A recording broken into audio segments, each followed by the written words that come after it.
In this video, we will create a map using a pre-made public transportation layer and the data from our spreadsheet of community resources. From the ArcGIS Online homepage, click on Map in the menu at the top of the screen. We now see a new map. I'm going to zoom in on the location we are focusing on today, which is Clarksville, Tennessee. To zoom in, you can use the plus and minus signs on the left-hand side of the map, or you can use your computer's trackpad.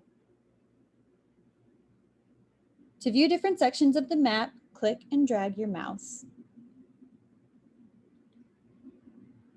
And here we see Clarksville, Tennessee. We are wanting to map the community resources that were identified during this project, but we also want to add public transportation routes so that students without cars can know which resources will be easiest to access. Because public transportation data is used often in mapping, there's a good chance that another organization has already created this map layer for Clarksville. To search for this layer, I'm going to click on Add, search for layers, and then I need to change My Content to ArcGIS Online. This will allow us to view layers that have been created by other organizations and individuals. I could do a few different searches at this point. I could search for Clarksville Public Transportation, Clarksville bus routes, etc. For this video, based on previous experience, I know that Clarksville Transit is the best search option. And I get one result. I see that this layer was updated recently, and I see from the description that this includes bus routes for Clarksville as well as several surrounding cities. I also see that this layer was created by the GRNC, which is the Greater Nashville Regional Council. So all signs are indicating that this is going to include reliable information. I'll now click on Add to Map, and we can see the bus routes show up on the map.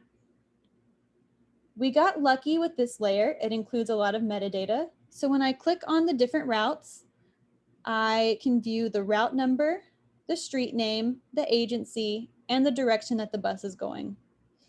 I can also customize this layer a bit. For example, if I don't like the colors used for the different routes, I can click on Show Legend to view all of the different routes included in this map. Then I can click on Change Style, which is the icon in the middle with different shapes. Right now we have the types, unique symbol style selected, and I don't want to change that. But if I click on Options, I can start to customize things. For example, I can click on the label to change what it says. I might decide to change MTA to MTA Nashville if I think that our students might need that extra clarification. And I can change the color and line width.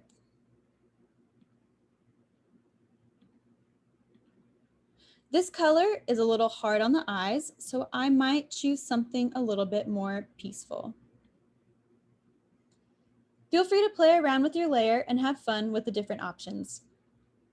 Now that we have our public transportation route, it's time to map the community resources.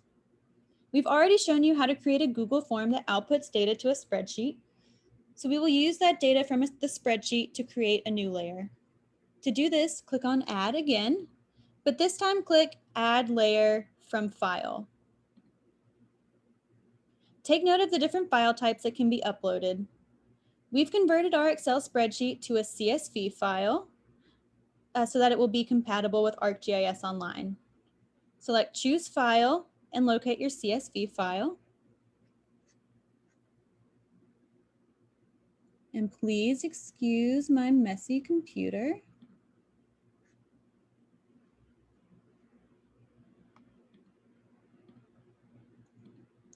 And then click Import Layer. Now we need to help ArcGIS know how to read the information in the file that we uploaded.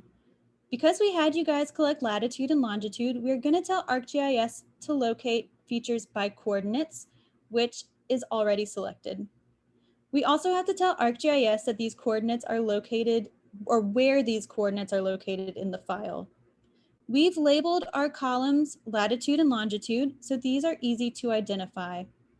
We just need to label latitude and label longitude in the location fields. Then click Add Layer.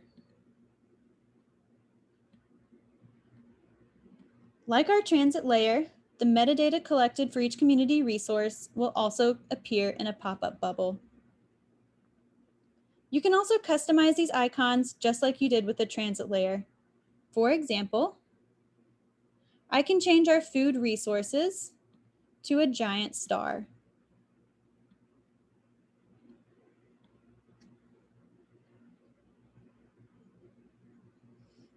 The final step that you will want to take is creating a bookmark, which can be used as a default location for your story map. To do this, click on Bookmark, Add Bookmark, and I will label this Clarksville, Tennessee.